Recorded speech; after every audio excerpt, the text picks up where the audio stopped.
법이 좀 딱딱하니까 재미는 그렇게 없을 거예요. 그죠? 공부가 그러니까 뭐. 근데 어떻게 해요? 재미를 느끼셔야지. 동물 중에서 제일 비싼 동물이 어떤 건지 아세요? 동물 중에서 제일 비싼 동물. 값이 많이 나가는 동물. 넌센스. 백조. 비싸잖아요, 백조. 매매계약에서 매도인이 제일 싫어하는 대학. 매도인이 제일 싫어하는 대학. 네, 대학. 매도인이 싫어하는 대학. 대학. 대학이요, 대학. 대학교, 대학. 안산대. 495페이지. 495페이지 위험부담입니다, 이제. 위험부담에 관한 설명으로 틀린 것 그랬죠. 1번. 계약 당사자는 위험부담에 관하여 민법 규정과 달리 정할 수 있다. 자, 위험부담은 임의 규정이에요? 강행 규정이에요? 임의 규정이에요. 그럼 달리 정하는 거 상관없습니다. 사회질서하고 전혀 상관이 없고. 2번. 채무자의 책임 있는 사유로 후발적 불능이 발생한 경우. 책임 있는 사유로. 그럼 위험부담의 법리가 적용된다. 그래요? 자, 위험부담이 적용되려면 7번 보세요. 첫 번째 뭐 해야 돼요? 후발적인 불능이죠. 두 번째, 채무자에게 귀책 사유가 없어야 되잖아요. 근데 지금 19번의 2번 지문은 뭐라고 했냐면 채무자의 책임 있는 사유로 후발적 불능이 됐다 그랬잖아요. 만약에 채무자에게 귀책 사유가 있다면 후발적 불능이라면 이거는 채무 불이행, 그 중에서 이행지체 이행불능, 이행불능에 해당하는 겁니다. 귀책 사유가 있다면. 그래서 2번은 채무자의 책임 없는 사유로 해야 되는 거예요. 그걸 있는으로 슬쩍 바꾼 겁니다. 3번. 매매 목적물이 이행기 전에 강제로 수용된 경우 매수인이 대상 청구권을 행사하면 매도인은 매매대금 지급을 청구할 수 있다.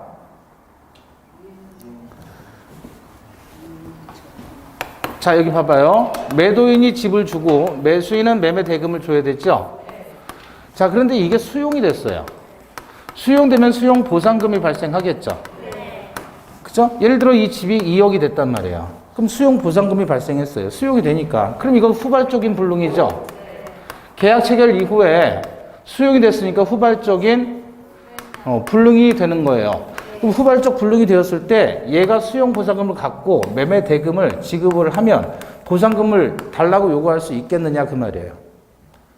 원래는 얘는 집을 받아야 될 거 아니에요. 근데 수용됐으면 집 대신 이 보상금을 얘가 받아도 되겠느냐 그 얘기죠. 대금 지급하고. 이행기 전에는 안 돼요. 응? 이행기 전. 되는 거예요. 집 대신 상환받을 수 있는 것을 청구하는 권리가 대상 청구권인데 판례는 인정을 합니다. 네. 이행기 전에 수용이 돼버렸잖아요. 이행기 전에 수용이 돼버렸으면 거기에 대해서 보상금을 청구할 수 있어. 근데 우리가 생각하기에 아니 2억짜리 부동산이 수용이 되면 수용보상금도 2억 나올 거 아니냐라고 생각할 수 있잖아요. 네. 그 의미가 없는데 만약에 더 나왔다면 매매대금보다 더 나왔다면 얘 입장에서는 이걸 달라고 하는 게 더 유리하겠죠. 대신 상환받을 수 있는 걸 청구한다. 그것을 대상 청구권이라고 합니다. 그래서 매매 목적물이 이행기 전에 강제로 수용이 됐을 때 매수인이 대상 청구권을 행사하려면 매도인은 매매대금 지급을 청구할 수 있다. 그러니까 돈은 주고 매매대금은 주고 얘가 대상 청구권을 행사한다는 말이에요. 4번. 채권자의 수령지체 중 당사자 모두에게 책임 없는 사유로 불능이 됐다. 이게 수령지체 중에 불가항력이라고 했죠. 채귀나 수불. 이때는 면하고 안 면하니까 채무자는 상대방의 이행을 청구할 수 있다. 5번. 당사자 일방 채무가 채권자의 책임 있는 사유로 불능이 됐어요. 채권자의 귀책 사유로 불능이 됐죠. 채귀나 수불일 때는 면하고 안 면하니까 채무자는 상대방의 이행을 청구할 수 있다가 되죠. 자, 20번입니다. 위험 부담에 관한 설명으로 틀린 것 그랬죠. 1번. 후발적 불능이 당사자 쌍방에게 책임 없는 사유로 생긴 때 쌍방 무책이죠? 네. 그러면 채무자 위험 부담이죠. 네. 위험 부담 문제가 발생합니다. 맞고. 2번. 편모 계약의 경우 원칙적으로 위험 부담의 법리가 적용되지 않겠죠. 네. 3번. 당사자 1방이 대상 청구권을 행사하려면 상대방에 대해서 반대급부를 이행할 의무가 있다. 4번. 쌍방 귀책 사유 없는 이행 불능으로 매매 계약이 종료된 경우에요. 쌍방 무책이지요? 그럼 매도인은 이미 지급받은 계약금 반환해야 되죠. 면하고 면하게 되니까. 5번. 우리 민법은 채무자 위험부담주의를 원칙으로 하지요. 21번입니다. 갑은 자신의 토지를 을에게 팔고 중도금까지 수령했으나 그 토지가 공용 수용되는 바람에 을에게 소유권을 이전할 수 없게 됐다. 자, 후발적 불능이네요. 1번. 을은 매매 계약을 해제하고 전부 배상을 청구할 수 있다. 그래요? 해제를 하려면 해제권이 발생해야 되죠? 해제권이 발생하는 것은 법정 해제권이나 약정 해제권 둘 중에 하나죠. 그럼 이 법정 해제권 채무 불이행인데 채무 불이행 없죠? 그렇다고 약정 사유도 아니잖아요. 그럼 해제권 발생하지 않습니다. 그리고 손해배상도 청구할 수 없죠. 2번. 을은 갑의 수용 보상금 청구권의 양도를 청구할 수 있다. 이게 바로 대상 청구권이죠. 3번. 을은 이미 지급한 중도금을 부당 이득으로 반환 청구할 수 없다. 자, 수용되면 면하고 면하는 거예요. 쌍방 무책으로. 그죠? 그럼 면하고 면하니까 지금 쌍방 무책이잖아요. 수용되는 게. 그죠? 그럼 대상 청구권 행사할 수 있고요. 이미 지급한 중도금은 부당 이득으로 반환 청구할 수 있어야 되죠. 면하고 면하게 되면. 4번. 을은 계약 체결상의 과실 책임을 이유로 실례액 청구할 수 있다. 계약 체결상의 과실 책임은 원시적 불능일 때 얘기고 이건 지금 후발적 불능이니까 안 되죠. 5번. 을이 매매대금 전부를 지급하면 갑의 수용 보상금 청구권 자체가 을에게 귀속되는 게 아니라 보상 청구권이 권에 대해서 자체는 수용당한 갑의 권리니까 거기에 대해서 양도를 청구하는 겁니다.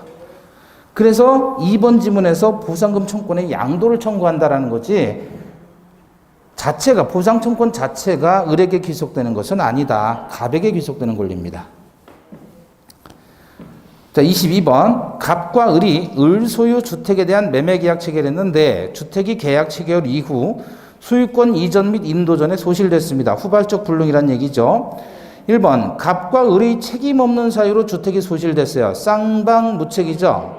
그럼 면하고 면하죠. 따라서 을은 갑에게 대금 지급 청구할 수가 없죠. 2번. 갑과 을의 책임 없는 사유로 주택이 소실된 경우 역시 쌍방 무책이에요. 을이 계약금 수령했다면 갑은 그 반환을 청구할 수 있죠. 면하고 면하니까. 3번. 갑의 과실로 주택이 소실됐어요. 갑은 채권자입니다. 채권자 귀책 사유, 채귀나 수불이라면 면하고 안 면하니까 을은 갑에게 대금 지급 청구할 수 있다. 안 면하니까. 4번. 을의 과실로 주택이 소실됐어요. 채권자의 귀책이죠? 그러면 채권자 위험부담주의잖아요. 갑은 계약을 해지할 수 있다. 그래요? 을이 채무자군요. 채무자 과실로 주택이 소실됐으면 이건 채무 불이행이잖아요. 채무 불이행. 을의 과실이니까 을이 채무자고 을이 소유자가 자기 집을 자기 과실로 소실시킨 거잖아요. 그럼 이행 불능이니까 갑은 해제할 수 있죠. 5번. 갑의 수령 지체 중에 갑과 을의 책임 없는 사유로 주택이 소실됐어요. 수령 지체 중에 불강력이죠. 채귀나 수불. 그럼 면하고 안 면하니까 을은 갑에게 대금 청구할 수 있다가 되죠. 5번이 정답입니다. 헷갈려요? 그러니까 채무자라고 했을 때 지금 채무자 위험부담주의가 적용된다라고 했을 때 채무자는 매도인 생각하시면 된다고요. 그 집에 대한 채무가 불능이 된 거잖아요. 매수인이 대금을 줘야 되는 건데 얘는 금전에 대한 채무자이지만 위험부담에서 이야기하는 채무자는 돈 가지고 채권자 채무자를 결정하는 게 아니고 불능된 급부 가지고 채권자 채무자를 결정하니 매도인이 집을 줘야 될 의무자니까 얘가 채무자라고 하는 거고 매수인은 집을 받을 권리자니까 채권자라고 하는 거예요. 금전 가지고 따지는 게 아니고 얘는 그 불능이 아니잖아요. 금전은. 가까우를 바꿔놨어요. 책의 문제에서. 그래서 그러니까 그림을 이렇게 그리시면 되잖아요. 그림을. 그래서 걸렸다고요? 네. 뭐 그럴 수도 있어요. 네. 자, 498페이지 23번. 제3자를 위한 계약에 관한 설명으로 틀린 것 1번. 제3자의 권리는 그 제3자가 채무자에 대해서 수익의 의사표시를 하면 계약이 성립 시에 소급하여 발생한다. 네. 아니죠. 수익의 의사표시를 하면 그때부터 제3자의 권리가 발생하는 겁니다. 그리고 수익의 의사표시는 제3자를 위한 계약의 성립 요건이 아니라 제3자의 권리 취득의 요건이죠. 2번, 제3자는 채무자의 채무 불이행을 이유로 계약을 해지할 수 없죠. 당사자 아니니까. 3번, 채무자에게 수익의 의사표시를 한 제3자는 그 채무자에게 채무의 이행을 직접 청구할 수 있죠. 제3자의 권리는 수익의 의사표시를 하면 두 가지예요. 이행 청구 아니면 손배청이에요. 4번, 채무자는 상당한 기간을 정해서 계약 이익의 향수 여부의 확답을 제3자에게 최고할 수 있다. 그게 뭐냐면 요약자가 있고 낙약자가 있고 제3자가 있단 말이에요. 그러면 낙약자가 너 꼭 받을래 안 받을래 라고 최고할 수 있어요. 최고할 수 있어요. 그러면 얘가 상당 기간 동안에 최고를 했는데 확답을 하지 않았어요. 확답을 하지 않았어요. 그러면 수익하겠다는 거예요? 꽃 받겠다는, 꽃 안 받겠다는 거야? 그렇죠. 수익을 뭐 한 것으로?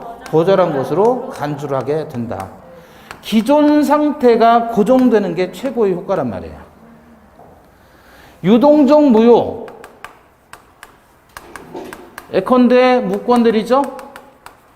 무권들이 했어요. 그 무권들이 상대방이 뭐를 하죠? 최고를 할 거예요. 너 추인할래 말래? 최고했는데 상당한 기간 동안에 본인이 확답을 하지 않았다면 기존 상태가 확정되는 것으로서 추인을 뭐한 것으로? 거절한 것으로 간주한다는. 무효가, 유동적인 무효가 확정적인 무효로 바뀌는 것 뿐이에요. 기존 상태가 고정된다. 수익의 의사표시 하지 않은 상태가 그대로 확정되는 거예요. 그게 최고의 효과예요. 자, 그 다음에 최고할 수 있고 5번, 채무자와 인수인의 계약으로 체결되는 병전적 채무 인수는 제3자를 위한 계약으로 볼 수 있다 그랬죠. 뭐가 제3자 계약이 아니에요? 면책적 채무 인수. 자, 24번. 갑은 자신의 X부동산을 을에게 매도하면서 대금 채권을 병에게 귀속시키기로 하고 대금 지급과 동시에 소유권 이전 등기를 해주기로 했다. 구 병은 을에게 수익의 의사표시를 했다. 그럼 요약자 갑, 낙약자 을, 수익자 병이에요. 그죠? 1번, 갑과 을은 특별한 사정이 없는 한 계약을 합의 해제할 수 있다. 틀렸죠? 왜 틀렸냐면 둘째 줄에서 뭐라 그랬죠? 병은 을에게 수익의 의사표시를 했다 그랬잖아요. 그러면 제3자 병의 권리가 확정된 겁니다. 확정됐으니까 자기들끼리 합의로는 소멸시키지 못합니다. 2번, 을이 대금 지급 의무를 불이행한 경우 병은 계약을 해지할 수 있다. 안 되죠. 제3자는 제3자는 당사자가 아니기 때문에 해제권 등을 행사하지 못합니다. 3번, 갑이 을의 채무 불이행을 이유로 계약을 해지한 경우 병은 을에 대해서 손해배상을 청구할 수 있다. 그렇죠? 제3자의 권리는 이행 청구 아니면 손배청이에요. 4번, 갑이 소유권 이전 등기를 지체한다면 을은 병에 대한 대금 지급을 거절할 수 있죠. 자, 봐봐요. 이 제3자를 위한 계약에서 보상관계에서 발생한 사유로서는 전부 제3자에게 대항할 수 있다 그랬단 말이에요. 그럼 예를 들어 얘가 돈을 주고요. 얘가 꽃을 주기로 했어요. 근데 돈을 안 줘요. 그럼 얘는 꽃 주겠어요? 안 주겠어요? 안 주겠죠. 다시 말하면 보상관계에서 발생하는 동시이행의 항변권이라고 요게 발생하면 제3자에게 주장할 수 있는 거예요. 또 아까도 계속 강조했지만 이 보상관계가 무효나 취소 등이 되더라도 제3자에게 무효 취소를 주장할 수가 있다 그랬잖아요. 그죠? 근데 이런 선이라고 해도 얘는 보호된다 안 된다? 보호되지 않는다. 보호받는 제3자가 아니란 말이죠. 네. 그래서 갑이 소유권 이전을 지체한다면 당연히 그런 병에 대해서 대금지고 거절할 수가 있죠. 즉 동시 이행의 항변권을 행사한다 그럽니다. 5번 을이 갑의 채무 불이행을 이유로 계약을 해지한 경우 을은 이미 지급한 대금의 반환을 병에게 청구할 수는 없어요. 원상 회복 의무는 없습니다. 병은 오로지 이행 청구 아니면 손배청. 자, 25번 요약자 갑, 낙약자 을, 병을 수익자로 하는 제3자 계약을 체결했다. 근데 예전에 이 문제를 갑하고 을하고 했는데 갑을 낙약자, 을을 요약자 이렇게 문제를 낸 경우도 있어요. 그런 건 주의하셔야 돼요. 그러니까 갑, 을을 써놓고 가로 열고 갑을 낙약자, 을을 요약자로 집어넣은 거예요. 치사하게. 그렇게 해도 문제 냅니다. 치사한 사람들이 출제 내면. 자, 25번에 1번. 갑은 대가관계의 부존재를 이유로 자신이 기본관계에 기해서 을에게 부담하는 채무 이행을 거부할 수는 없다. 자, 대가관계는 보상관계에 영향을 미쳐요, 안 미쳐요? 별개니까 영향을 미치지 않죠? 그러니 갑은 대가관계를 핑계댐으로써 보상관계 이행을 거부할 수는 없습니다. 별개니까. 2번. 갑을 간의 계약이 해제된 경우 을은 병에게 급부한 것이 있더라도 병을 상대로 부당이득 반환 청구할 수는 없습니다.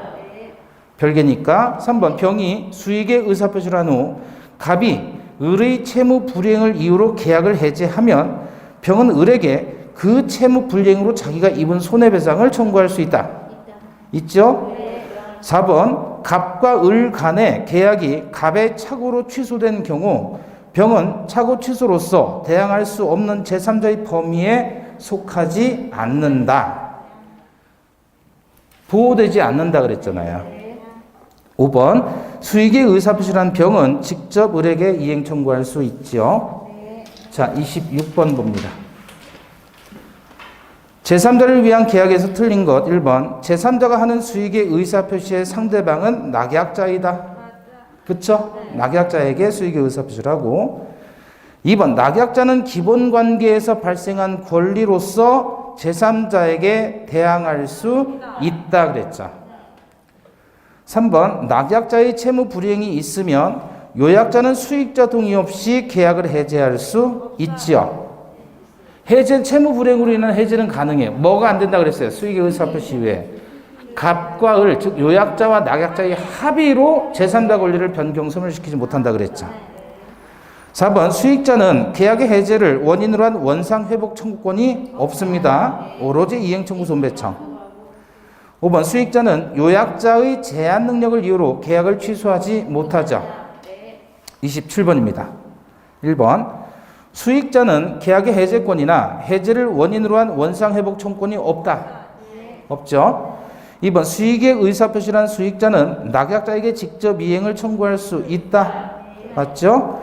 3번. 낙약자는 요약자와의 계약에서 발생한, 즉 보상관계에서 발생한 항변으로 수익자에게 대항할 수 있다. 보상관계로서는 전부 대항할 수 있다 그랬잖아요. 4번. 채무자와 인수인의 계약으로 체결되는 병존적 채무인수는 제3자를 위한 계약으로 볼 수 있죠. 5번. 계약 당사자가 제3자에 대해서 가진 채권에 관해서 그 채무를 면제해 주는 것도 제3자를 위한 계약에 준하는 것으로서 유효하다. 그죠? 준물권 행위도 된다 그랬습니다. 28번. 1번. 제3자는 계약 체결 당시에 현존하고 있어야 된다. 그럴 필요는 없죠. 설립 중에 법인을 수익자로 해도 되고 뱃속에 있는 태아를 수익자로 해도 됩니다. 2번. 요약자의 채무 불이행을 이유로 제3자는 요약자와 낙약자의 계약을 해지할 수 있다. 제3자는 해제권 없다 그랬죠? 네. 3번. 낙약자는 요약자와의 계약에 기한 동시 이행의 항변으로 제3자에게 대항할 수 있다. 4번. 제3자의 수익의 의사표시 후 특별한 사정이 없는 한 계약 당사자로서 당사자의 합의로 제3자 권리를 변경시킬 수는 없죠. 5번 낙약자가 상당한 기간을 정해 제3자에게 수익 여부의 확답을 추구했음에도 그 기간 내에 확답을 받지 못한 때에는 제3자가 수익의 의사를 거절한 것으로 보자. 자, 29번입니다. 계속 문제는 반복돼요. 사례 형태 나오면 항상 그림 그리시고요. 습관적으로 갑은 자신의 토지를 을에게 매도하면서 그 대금은 을이 갑의 의무 이행과 동시에 병에게 지급하기로 약정을 했고 병은 을에게 수익의 의사표시를 했다. 제3자 권리가 확정됐네요. 1번 병은 을의 채무 불이행을 이유로 갑과 을의 매매 계약을 해제할 수 없다. 2번 갑과 을의 매매 계약이 적법하게 취소된 경우 보상관계가 취소됐습니다. 이 경우 병의 급부 청구권은 소멸한다. 취소됐잖아요. 그쵸? 그럼 병의 급부 청구권은 소멸하죠. 제3자를 위한 계약은 제3자를 위할 것, 계약할 것. 계약할 것은 보상관계의 유효 그랬잖아요. 무효 취소되면 당연히 안 되는 것이고. 3번 갑이 을에게 매매 계약에 따른 이행을 하지 않더라도 을은 특별한 사정이 없는 한 병에게 대금 지급을 거절할 수 없다. 거절할 수 있죠? 요게 틀린 겁니다. 4번 병이 수익의 의사표시를 한 후에는 특별한 사정이 없는 한 갑과 을의 합의에 의해 병의 권리를 소멸시킬 수는 없죠. 병의 권리가 확정되니까 5번 병이 대금을 수령했는데 매매계약이 무효인 것으로 판명되면 특별한 사정이 없는 한 을은 병에게 대금 반환을 청구할 수 없다.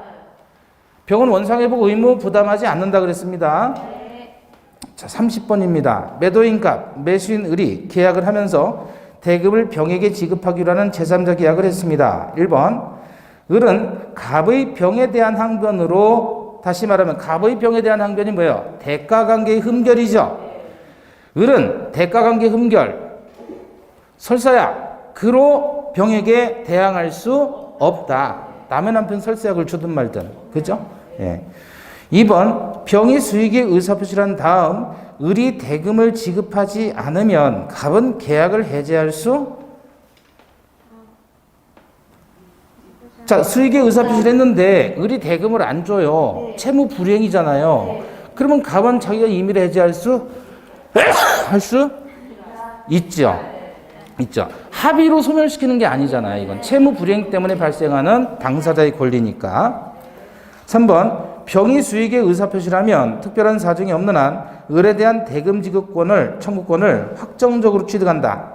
그렇죠? 4번 을이 상당한 기간을 정해 병에게 수익 여부의 확답을 che고했는데 그 기간 내에 확답을 받지 못하면 뭐한 것으로? 그렇죠. 5번 을이 병에게 대금을 지급한 후 계약이 해제된 경우 특별한 사정이 없는 한 을은 병에게 대금 반환 청구할 수 없죠. 원상회복 안 됩니다. 자, 31번입니다. 합의 해제에 관한 설명으로 틀린 것. 합의 해제 기억나시죠? 옆집하고 바꾸는 거예요. 합의로 바꾸는 겁니다. 1번 부동산 매매 계약이 합의 해제된 경우 다른 약정이 없는 한 매도인은 수령한 대금에 이자를 붙여 반환할 필요는 없죠. 합의로 정해지는 거니까. 2번 당사자 쌍방은 자기 채무의 이행 제공 없이 합의에 의해 계약을 해제할 수 있다. 그렇죠. 합의로 하는 거니까. 3번 합의 해제의 소급표는 법정 해제의 경우와 같이 제3자의 권리를 해하지 못한다. 여러분 소급표 나오면 무조건 제3자는 보호되는 거예요. 소급표 나오면 공식입니다. 4번 계약이 합의 해제된 경우 다른 사정이 없는 한 합의 해제 시에 채무 불이행으로 인한 손해배상을 청구할 수 있다. 여러분 채무 불이행이단 말이에요. 그죠? 채무 불이행은 채무자의 귀책 사유에 의해서 이행을 하지 않거나 이행을 지체하거나 또는 이행할 수 없을 경우에 채무 불이행인데 채무 불이행이 성립하려면 채무가 있어야 되잖아요. 문제는 이거는 계약을 통해서 발생하는데 합의 해제라는 건 뭐예요? 합의 해제라는 건 자기들이 합의했어요. 끝내기로. 그럼 무슨 채무가 있어요? 끝내기로 합의를 했는데 합의로 끝낸 거니까 채무 불이행 자체가 성립할 수 없는 거예요. 그래서 합의 해제된 경우 다른 약정이 없는 한 합의 해제 시 채무 불이행으로 인한 손해배상은 청구하지 못하는 겁니다. 5번 매도인이 잔금 기일 경과 후 해제를 주장하며 수령한 대금을 공탁하고 매수인이 이의 없이 수령했다면 특별히 사정이 없는 한 합의 해제된 것으로 본다. 그쵸? 자, 32번입니다. 역시 합의 해제와 관련된 내용에서 1번 특별한 사정이 없는 한 채무 불이행으로 인한 손해배상은 청구할 수 없죠. 2번 매도인은 원칙적으로 수령한 대금에 이자를 붙여 반환할 필요도 없죠. 원래 일방적으로 법정 해제를 하게 되면 소급표, 원상회복, 손해배상의 효과가 발생하는데 원상회복은 금전의 경우에 받은 날로부터 이자를 가산해서 돌려주라 그랬잖아요. 그건 법정 해제 얘기고 합의 해제는 기본적으로 이자 붙여서 가산할 필요가 없습니다. 3번 매도인으로부터 매수인에게 이전된 소유권은 매도인에게 당연히 복귀한다. 합의 해제되면 당연 복귀. 우리 판례는 유인원 취한다 그랬죠? 합의 해제가 되든 취소가 되든 전부 당연 복귀예요. 4번 합의 해제의 소급표는 법정 해제의 경우처럼 제3자 권리를 해하지 못하고요. 5번 매도인이 잔금 기일 경과 후 해제를 주장하며 수령한 대금을 공탁하고 매수인도 이의 없이 돌려받았단 말이에요. 그렇다면 합의 해제된 것으로 보겠다는 거죠. 자, 33번입니다. 계약 해지에 관한 설명에서 1번 계약의 해지는 손해배상 청구에 영향을 미치지 아니한다. 맞죠? 해지 마찬가지입니다. 서로 손해배상 청구에 서로 영향을 미치지 않는다. 자, 손해배상은 채무 불이행 때문에 발생한 것이지 해제 때문에 발생한 것이 아니다 그 말이에요. 2번 채무자가 불이행 의사를 명백히 표시해도 이행기 도래 전에는 최고 없이 해제할 수 없다. 명백히 표시했다면 이행기 도래 전에도 해제할 수 있죠. 3번 이행 불능으로 계약을 해제하는 경우 채권자는 동시행 관계에 있는 자신의 급부를 제공할 필요가 없다. 왜요? 이행 불능이잖아요. 불능. 따라서 이행 제공할 필요가 전혀 없습니다. 불가능일 때. 4번 일부 이행 불능일 때 계약의 목적을 달성할 수 없으면 계약 전부 해제가 가능하고요. 4번, 5번 계약 당사자 일방 또는 쌍방이 여러 명이면 해지는 특별한 사정이 없는 한 전원으로부터 전원에 대해서 해야 한다. 그래서 행사의 불가분성. 또 하나가 있죠. 불가분성은 행사의 불가분성과 소멸의 불가분성. 행사할 때는 전원을 상대로 해서 소멸할 때는 1인에 대해서 소멸하면 전원에 대해서 소멸의 효과가 발생한다 그랬죠. 34번입니다. 1번 계약을 합의 해제할 때 원상 회복에 관해서 반드시 약정해야 되는 것은 아니죠. 자기들이 합의 해제하는 입장에서 모든 걸 다 약정할 수는 없는 거잖아요. 2번 계약이 합의 해제된 경우 다른 사정이 없는 한 채무 불이행으로 인한 손해배상은 청구할 수 없죠. 3번 합의 해지로 인해 반환할 금전에 대해서는 특약이 없더라도 받은 날로부터 이자를 가산해야 된다. 법정 해제일 때 그렇다는 얘기고. 4번 계약의 합의 해제에 관한 청약에 대해서 상대방이 변경을 가해서 승낙한 때에 청약은 효력을 잃죠. 기존 청약의 거절과 동시에 새로운 청약을 한 것이죠. 5번 합의 해제의 경우에도 법정 해제와 마찬가지로 제3자 권리를 해하지는 못하죠. 자, 35번입니다. 계약 해제 시 보호되는 제3자에 해당하지 않는 자를 골라라 그랬죠. 그래서 계약 해제 됐을 때 보호되는 제3자는 해제 이전에 법률관계를 맺었고 그 사람이 뭐를 갖춰야 돼요? 대항 요건을 갖춰야 된다 그랬습니다. 자, 기억 분양계약 해제 전 그 계약상 채권을 양수하고 이를 피보전 권리로 해서 처분금지 가처분 결정을 받은 채권자예요. 얘는 등기했어요? 안 했어요? 안 했잖아요. 등기 안 했죠? 그럼 얘는 보호되는 사람이 아니고. 니은 매매계약에 의해서 매수인 명의로 이전 등기된 부동산을 계약 해제 전에 가압류한 사람, 부동산의 가압류 채권자는 보호되죠. 디귿 계약 해제 전 계약상 채권을 압류했어요. 등기한 게 아니죠. 채권 압류니까 얘도 보호 안 됩니다. 그래서 보호되지 않는 자를 골라라 기억하고 디귿. 36번입니다. 1번 매도인의 책임 있는 사유로 이행 불능이 되면 매수인은 최고 없이 계약을 해지할 수 있다. 불능일 때에는 불가능한 거니까. 2번 계약이 합의 해제된 경우 다른 사정이 없으면 채무 불이행으로 인한 손해배상을 청구할 수 없다. 그쵸? 3번 매도인이 매매계약을 적법하게 해제했어도 매수인은 계약 해제의 효과로 발생하는 불이익을 면하기 위해서 착오를 원인으로 취소할 수 있다. 이건 민법 총칙에서 공부한 거죠. 해제로 이미 계약이 소멸되었을지라도 다시 착오를 주장해서 취소를 할 수 있다. 손해배상 당하는 불이익을 면하기 위해서. 4번 계약 상대방이 여럿일 경우 특별한 사정이 없는 한 1인에 대하여 한 계약의 해제는 효력이 없죠. 해제를 할 때는 전원을 상대로 해야 됩니다.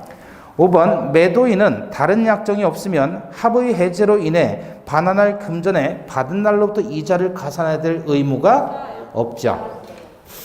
자, 37번입니다. 이행 지체로 인한 계약 해제입니다. 1번 이행의 최고는 반드시 미리 일정 기간을 명시해서 최고하여야 하는 것은 아니다. 맞아요? 그냥 상당한 기간을 정해서 하면 되는 건데 설령 그렇지 않더라도 즉 즉시 해제하겠다라고 하더라도 상당 기간이 경과 이후에 발생하는 겁니다. 그래서 1번 맞고요. 2번 계약의 해제는 손해배상 청구에 영향을 미치지 않는다. 별개라 그랬죠. 3번 당사자 일방이 정기 행위를 일정한 시기에 이행하지 않으면 상대방은 이행의 최고 없이 해제할 수 있다. 최고는 필요 없어요. 그러나 해제 의사표시는 필요하죠. 4번 당사자 쌍방이 여럿일 때 해제는 전원에 대해서 행사를 해야 된다 그랬죠. 4번이 틀렸고 5번 쌍무계약에서 당사자의 일방이 이행을 제공하더라도 상대방이 채무를 이행할 수 없음이 명백한지 여부는 계약 해제 시를 기준으로 판단합니다. 37번의 정답 4번, 38번입니다. 갑 소유의 X 토지와 을 소유의 Y 주택에 대한 교환 계약에 따라 교환 계약했네요. 각각 소유권 이전되기가 맞춰진 이후 계약이 해제되었다. 계약 해제의 소급표로부터 보호되는 제3자에 해당하지 않는 자를 골라라 그랬죠. 기억 보시면 계약 해제 전 을로부터 X 토지를 매수해서 소유권 이전 등기를 했다면 등기했죠. 등기한 사람이니까 보호됩니다. 니은 계약 해제 전 을로부터 토지를 매수해서 소유권 이전 청구 보존을 위한 가등기를 마쳤으면 얘도 보호되지요. 3번 디귿 계약 해제 전 갑으로부터 Y주택을 임차해서 주택임대차 보호법상의 대항력을 갖춘 임차인이에요. 보호되지요. 비을 계약 해제 전 토지상에 을의 신축 건물을 매수한 사람이에요. 얘는 보호 안 되죠. 토지에 관련해서 이해관계를 맺어야 되는데 토지 위에 건물을 지었고 그 건물을 매수했다면 얘는 보호받는 제3자가 아니죠. 만약에 을 토지상의 어떤 권리를 취득했다 그러면 얘는 보호되는 사람이지만 토지 위에 건물을 지어놓고 건물 샀으면 얘는 보호되는 제3자는 아니다. 자, 39번입니다. 해지에 관한 설명에서 1번 계약 해지의 의사표시는 묵시적으로도 가능하다. 묵시적으로 해지의 의사표시를 한다. 어떻게 하는 거예요? 묵시적인 게 명시적인 것은 뭐고 묵시적인 것은 뭐예요?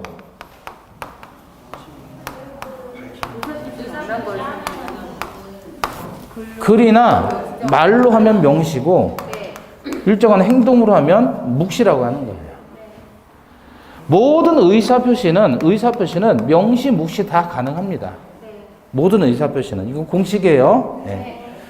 2번 해지의 의사표시가 상대방이 도달하면 철회하지 못하고 당연한 거고. 3번 토지 임대차에서 기간의 약정이 없을 때 임차인은 언제든지 해지 통고를 할 수 있습니다. 해당 규정이 있고요.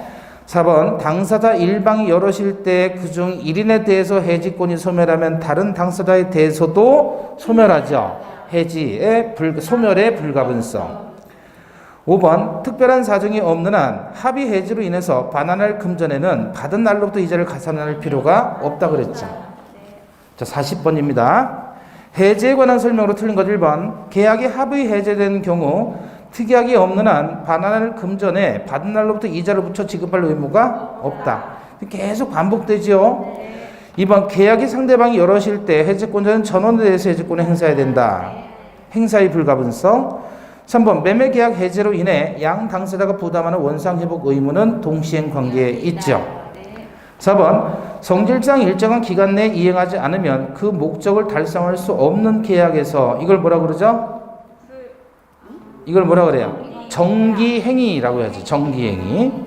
그 계약에서 당사자 일방이 시기에 이행하지 않으면 해제의 의사표시가 없더라도 해제의 효과가 발생한다가 아니라 최고를 요하지 않고 해제의 의사표시는 해야 됩니다. 최고를 할 필요가 없다는 얘기지 해제의 의사표시는 필요합니다. 4번이 틀렸고 5번. 매매대금 채권이 양도된 후 매매 계약이 해지된 경우 양수인은 해제로 권리를 침해당하지 않는 제3자에 해당하지 않는다. 맞아요? 보호되는 제3자가 되려면 이 사람은 뭐가 있어야 된다고요? 등기나 대항 요건을 갖춰야 되는 거예요. 근데 이 사람은 그냥 채권 양도한 거 아니에요. 그러니까 채권 양수인은 보호되는 제3자가 아닙니다. 등기한 사람이 아니니까. 41번. 해제에 대해서 틀린 것 1번. 계약이 적법하게 해제된 후에도 착오를 원인으로 취소할 수 있다. 그쵸? 2번. 계약을 합의 해제한 경우에도 민법상 해제 효과에 따른 제3자 보호 규정은 적용된다. 맞고요. 3번. 매도인이 이행불능을 이유로 매수인이 계약을 해제하려면 매매대금에 변제 제공을 해야 된다. 그래요? 매도인이 이행불능이래요. 불능. 그러면 자기가 자기 의무 이행 제공할 필요는 없지. 어차피 불가능하니까. 4번. 토지 매수인으로부터 토지 위에 신축된 건물을 매수한 자는 토지 매매 계약의 해제로 인해서 보호받는 제3자에 해당하지 않지요. 토지 매수인으로부터 토지에 대해서 바로 뭐 지상권을 취득하거나 전세권을 취득하거나 소유권 이전받거나 이렇게 해야지 그 건물을 짓고 건물 매수한 사람은 제3자가 아닙니다. 5번. 공유자가 공유 토지에 대한 매매 계약을 체결한 경우 특별한 사정이 없는 한 공유자 중에 1인은 다른 공유자와 별개로 자신의 지분에 관해서 매매 계약을 해지할 수 없지요. 행사의 불가분성. 전원이 전원을 상대로 해야 됩니다. 조금 양이 되니까 잠시 쉬었다 보겠습니다.